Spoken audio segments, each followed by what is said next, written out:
A person wearing a tan cowboy hat and dark jacket with a badge stands indoors, looking downward at something in their hands. A flag with red and white stripes is visible on the wall behind them.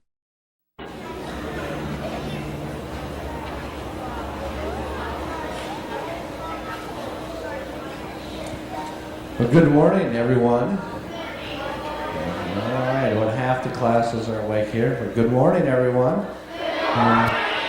All right, now we got an excited bunch. Wonderful. And welcome to the 10 of Many Voices. 10 of Many Voices is part of the core of Discovery 2 Traveling Lewis and Clark exhibit.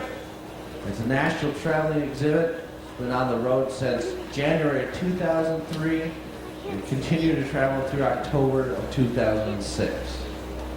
What we do here in the 10 of Many Voices is we bring in a wide variety of presenters to share with us different aspects of that Lewis and Clark expedition.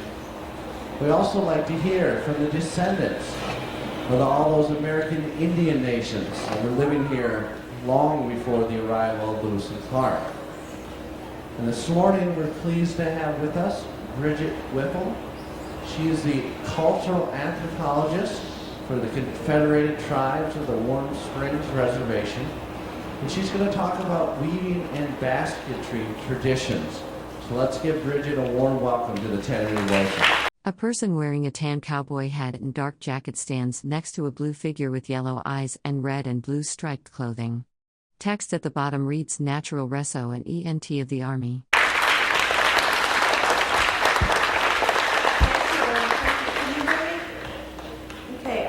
Like you said, my name is Bridget Whipple, and I'm from Warm Springs, and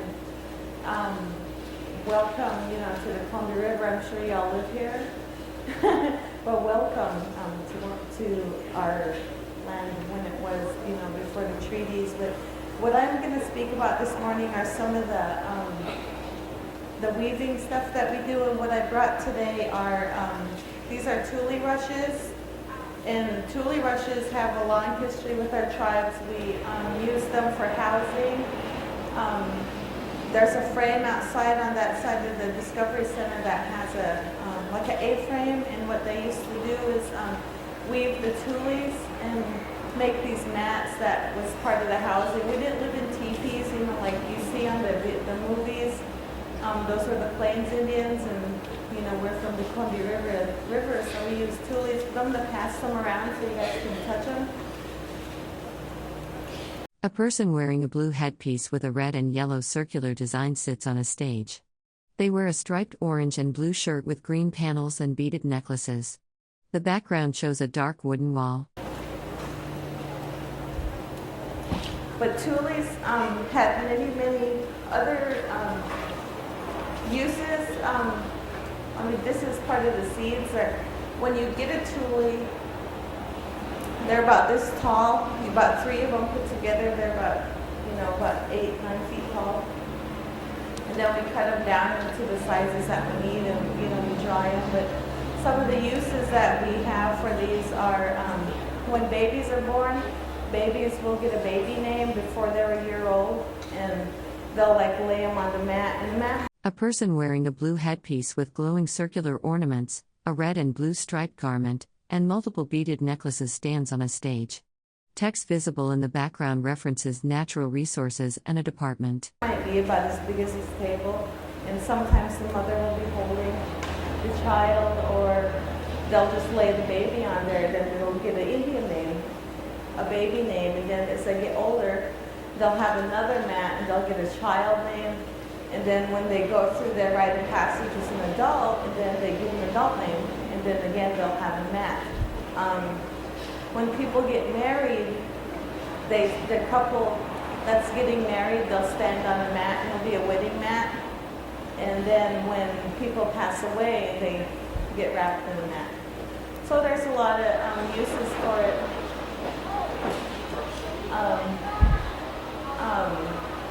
It's used as decoration. I've made some at my house that I use today as placemats. There's just a lot of different things that they're used for. Sometimes people use them as decoration, like I've seen crowns made out of them in this shape, made out of the tulies, and then they cut them and they're used for decoration as well. I've seen them made into bags. A person wearing a blue headpiece with circular decorations, a red and blue striped jacket, and beaded ornaments stands on a stage. Text visible in the background reads Resource, Army, Service, ENG, and Energy. Like this, but they're made out of tulies, and then they're measured like this. Then you have a tulie bag, and they're real sturdy. They last a long time, and just kind of a neat plant. And it grows in like marshy areas. You probably see them along the Columbia River. And they're just neat when they're fresh and green. You can pull them out of the water, and there's a little bulb on the end that you can eat. It's really, really sweet. Another one that I have. A person wearing a blue headpiece and a striped orange and blue garment with green and yellow beaded elements stands on a stage. Behind them, partial text on a dark backdrop reads The Arm, Core of, and other fragmented words. Is willow. I cut these yesterday. We were building a sweat house, and willow's used for a number of things. Also, like I said, the sweat lodges, we make them. Takes 12, about this size, 12 of them to make one sweat lodge for a family.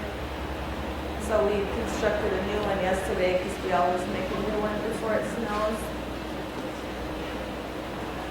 And when we were younger, if we got into trouble, our grandma used to send us down to the creek and tell us to pick out a willow for ourselves. And then when we got back, that was what we got whipped with. So pick the fat ones if you ever get asked that. They don't hurt as much as the little ones. And this is also willow. We stripped this earlier. It's not really the right time to get the willow right now for weaving. You could get the willow pretty much any time for the sweat lodges, but for the weaving, you have to get it around early fall, like August, September, and I can send some of this around. A person stands on a stage wearing a blue headband with a yellow and red circular emblem, an orange and blue striped cape, and a tan/brown tunic with decorative elements. Text fragments appear at the edges of the frame. Freshman.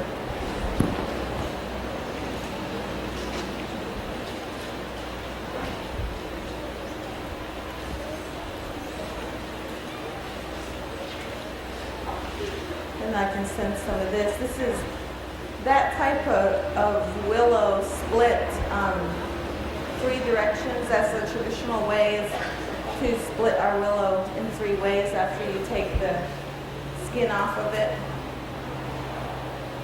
But to make a basket, are you guys going into the museum? No. Well, if you get a chance when you go into the museum, you'll see the huckleberry baskets. That's what this stuff is made out of, or they call them the cookie cat baskets. And this is for the outer. The inner, I don't have any with me. It's called bear grass. That's used as the inside, the twining. A person wearing a blue headpiece with a yellow circle, a striped red and gray shirt, and beaded necklaces stands on stage. Text visible behind them lists government agencies including the U.S. Army Corps of Engineers and Department of Energy.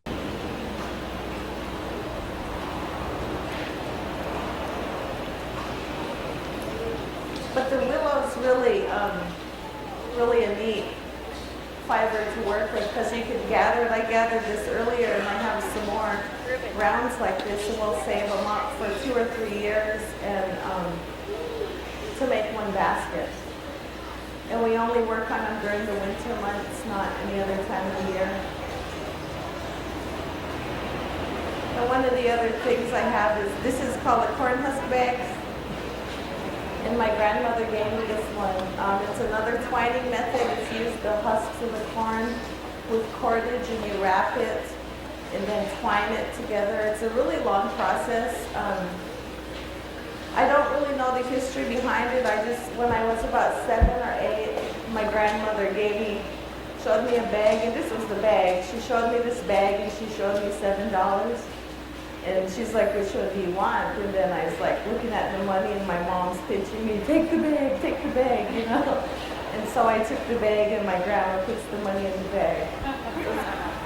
We could have A person wearing a blue headpiece with red and yellow circular designs, a red and blue striped shirt, and beaded accessories sits at a table.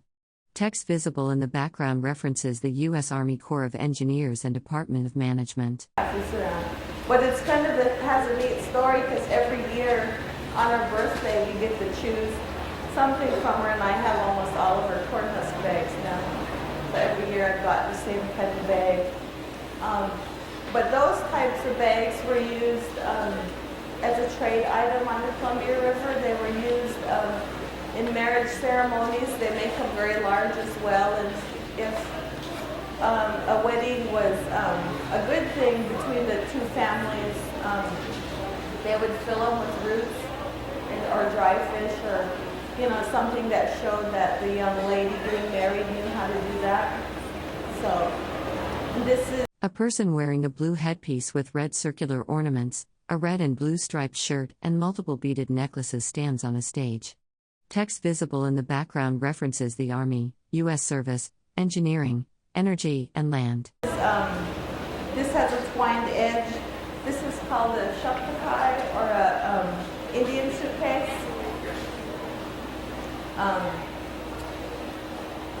I just saw it. So this on is a side piece like I'm wearing right here, but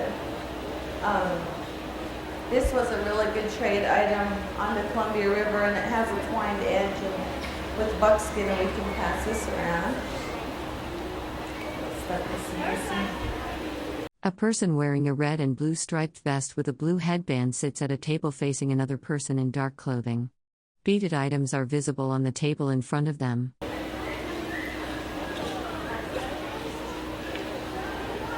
And this one is a cedar bark basket. It's not twined, it's folded. It's taken from a cedar bark tree. And the history behind this basket was for portable storage that was needed quickly. Like if we were in the mountains picking huckleberries, we could pull a piece of bark off of a tree and make a basket, like in half an hour. And if we sealed it with pitch, it could make it waterproof. So, but a lot of times it was used to just store excess berries, to haul them home, or if you found your medicines or teas that you wanted, well, you'd stuff them in there and just store them. But there's another story behind this. Our elders used to talk about is this woman, her name was Tataflia, and if you didn't listen and if you didn't mind your parents or whoever was taking care of you, or if you didn't mind your teacher, she'd come at you in the middle of the night and she'd have it on her back like this, and she'd stuff you in it and take you away. And our elders used to say, don't look out at night because she's going to be peeking in at you, and if she has her basket on her back, she's looking to take you away because you're not being a good child. So next time you look out your window and it's dark on Halloween, but we could pass this around. A person stands on a stage wearing a blue headpiece with a yellow and orange circular design, a brown vest, and a colorful striped jacket. They hold a large brown bowl or basket. Text visible behind them references the Army, Energy, and Land. Do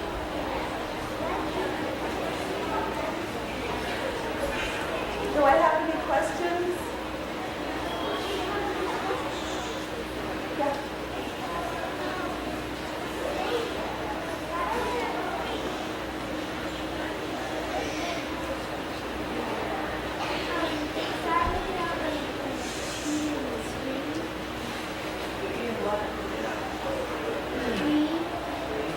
Yeah, it's made out of a cedar bark tree. It's just one piece of wood. One piece of bark.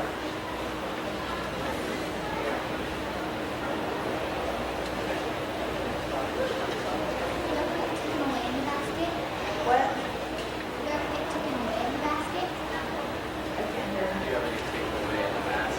I never got taken away in the basket. No. A person stands on a stage wearing a blue headpiece with red circular ornaments, a red and orange striped garment, and beaded regalia with fringe and green accents. Behind them is a dark banner with partial text visible including service, engineers, and interior. We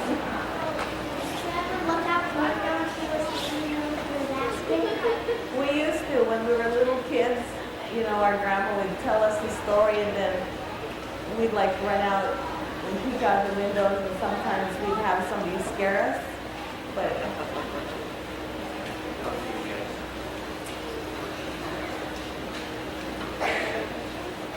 is it made of do they just take the wood off the tree and then they use a string and cut it so they can put it together? I can't hear. Do they just take the bark off the wood off the tree and then they tie it up so it'll stick together?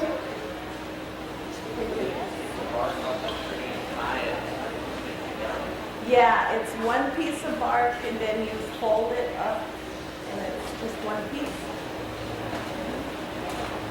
Did any of your friends get taken away in the basket? No, but we have a video from about 1950, and they had shown how a baby was taken away or a child was taken away. But it was like a play, you know, just to show the kids to be good.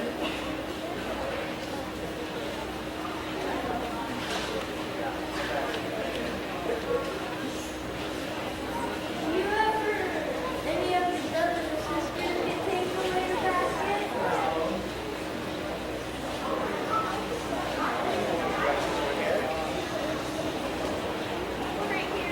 Do you know anyone who's been taken away in the basket?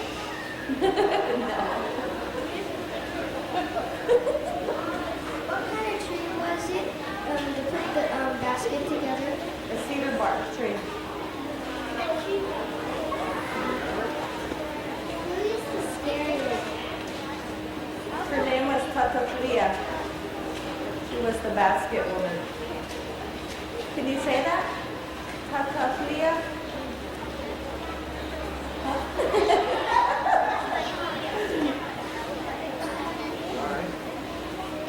Who made the basket? I did. I made it. Do you have Indian schools? What? Do you have Indian schools? Indian skulls? Yeah. Schools. Yeah, we have Indian schools. Where I live, we have our own school. Kids like you guys. How do you speak in Indian? If I told you good morning, I'd say Itutti Kado. That means good morning in my language. Can you say it? No. Itutti Kado. A person stands on a stage wearing a light blue headdress with red and yellow circular designs, a striped red and white blanket, and a beaded vest with colorful patterns. Text visible in the background references the Corps of Engineers and government bureaus. Going to get the basket over here. Yeah, it'll make it over there. Everything's moving, guys, so everybody gets a chance to see it.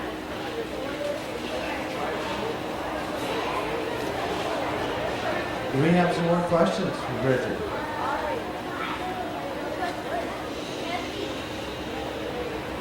You did any rituals?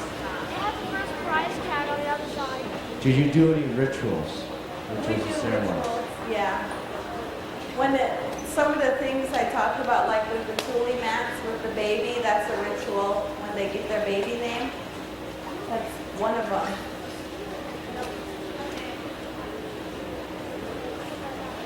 Yeah, the land that we're standing on, a little bit closer to the river, was an Indian village here that the Wasco people lived at.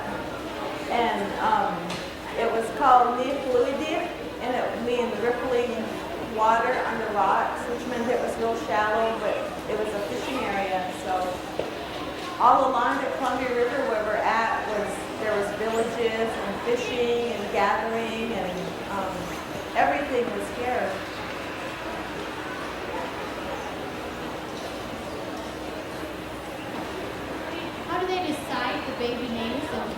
share yours, or is that something that's like sacred? Well, a baby name is given for a certain purpose, like if the baby was born in the spring. Like I have two daughters. My oldest daughter, her name is Rosebud, and she was named after a lady from Montana that showed me how to bead her. So, and her name was Rosebud, but her Indian name is Ifchapa, which means where the wild roses grow. And then our younger daughter, my husband Sue from South Dakota, and his family wanted to give her a name, so she has two names. My aunt named her Luk Luk Kashmi, which means shiny sunflower. And then my husband's family named her Hokshiape Wikape Wea, which means Three Stars Woman, which is their family name. So when you say her whole name, Luk Luk Kashmi Hokshiape Wikape Wea, you know, kind of a long name for a 4-year-old. And then as they grow older, they'll get another name. My name, adult name is Yalo, which was my grandmother's name. So the adult names are usually handed down. You know how to say hello. A person stands on a small stage wearing a blue headpiece with red circular designs, a red and white striped shirt, and multiple strands of beaded necklaces. Text visible behind them mentions Army, engineers, and Bureau. Your language? No. But do you do it depending on the time of the day? So like I said, it's morning, so ituti kado means good morning.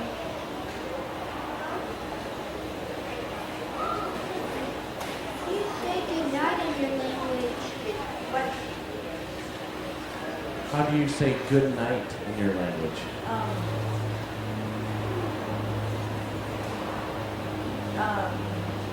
Nia, that's why.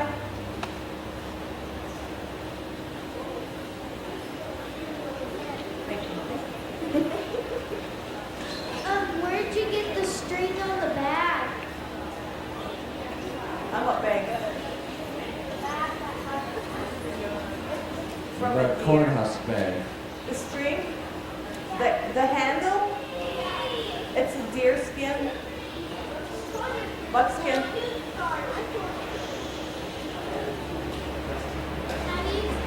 How do you say goodbye in your language? How do you say goodbye in your language? Nia, stop, pop. It means see you. See you later.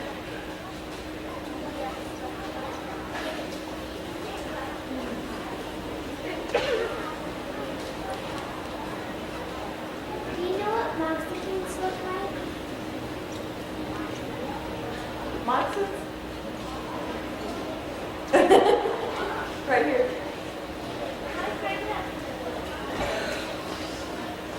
I have tennis shoes on.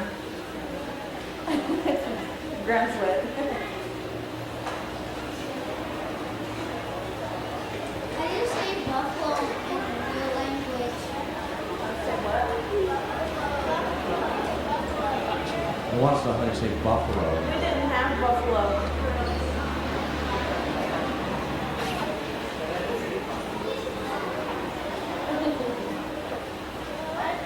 My friend has mountains that look like.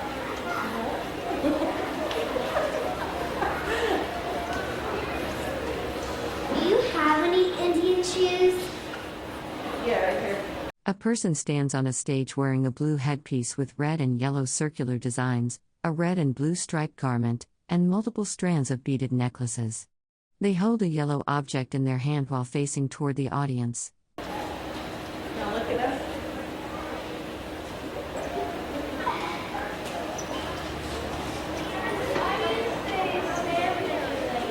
Salmon. Nusuk. Nusuk. Can you talk about the importance of salmon for a little bit? Yeah, sure. Salmon to our people related to the water. Water means everything to our people. It's what gives life. When you talk about the Columbia River, we call her Inchiwana, which means the big water or the big river, and it's where we got everything. We got the fish from her. We got to clean ourselves from her. We drank from the river. It meant everything. When we did our sweat bath, we took the water into the sweat with us. But the fish coming out of the river meant that we were going to live, we were going to survive. Sometimes, like the cedar bark basket, you could line that cedar bark basket with the pitch, but you could use the salmon skin as well, which would make it really waterproof.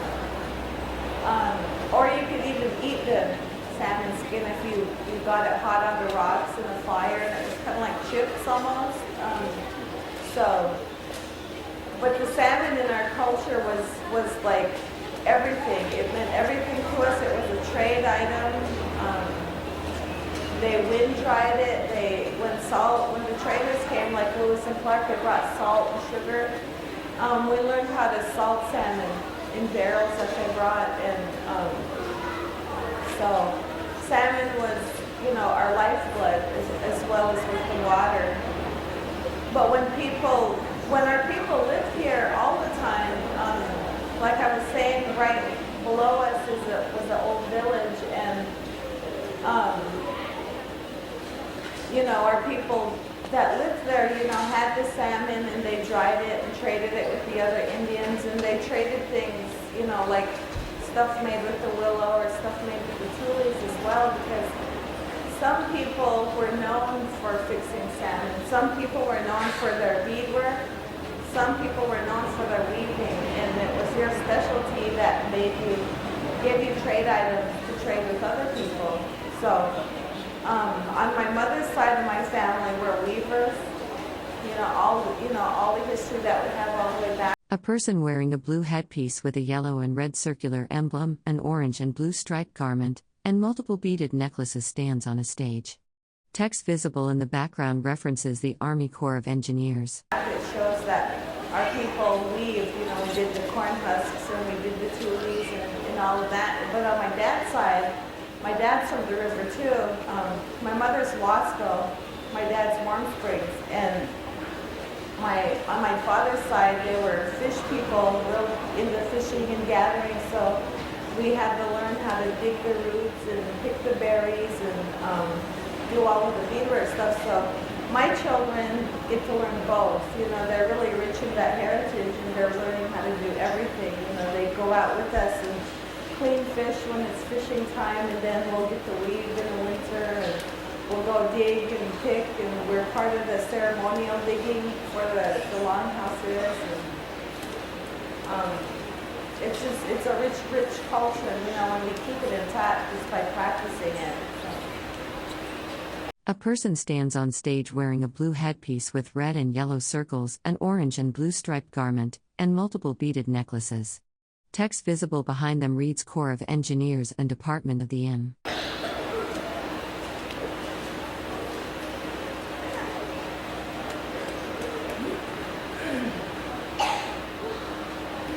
What do you eat there besides fish? What do you eat besides fish? We eat deer meat, we eat elk meat, we eat the berries like the huckleberries and the wild strawberries and hawthorn berries, choke cherries, all the different kind of roots.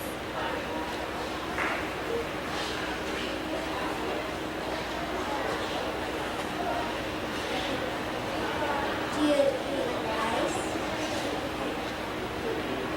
Do you eat rice? Not really. Only when I go to a Chinese restaurant. I would like to ask, do you teach your children in the school your native language? The language? Yeah. Yeah, my grandmother who showed us how to weave, she doesn't talk English to my children. She only talks the language.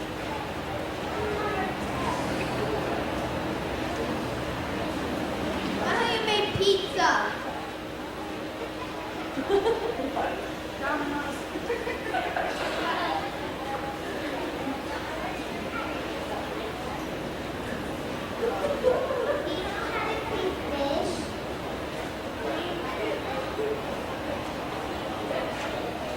Do you know how to clean fish? Yeah.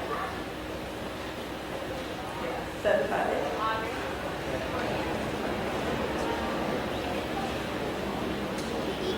Do you eat any other kind of fish? We do. We eat trout. We eat salmon. I only like salmon and trout. Do you go to Warm Springs yard slide? Do I like?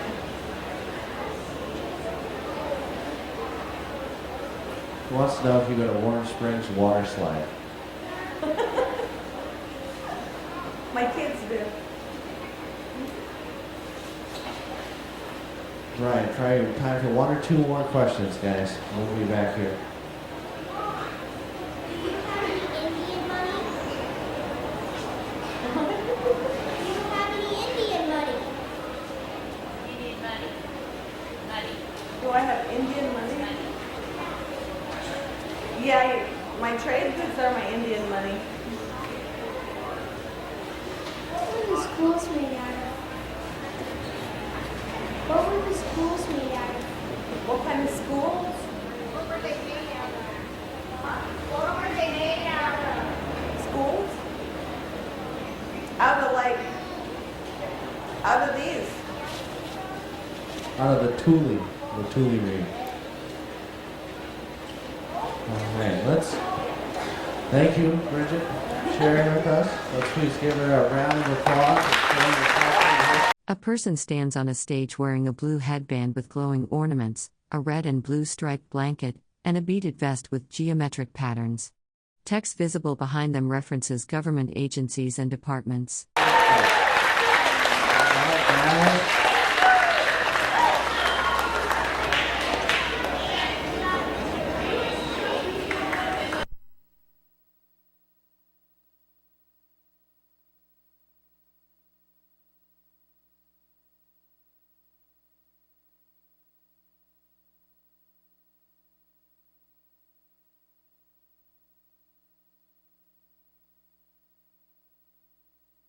A completely black frame with no visible content or imagery.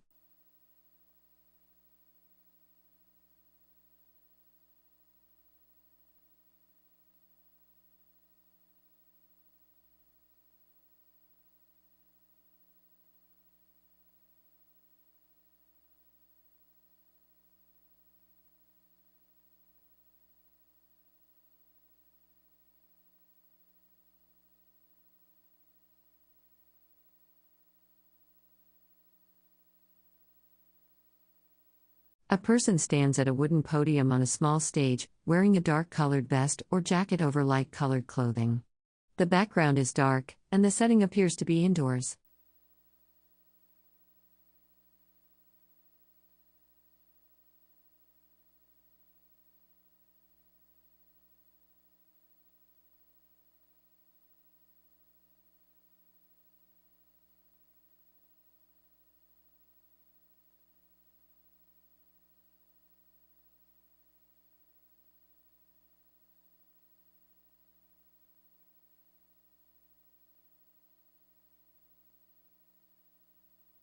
The frame is entirely black or not displaying visible content.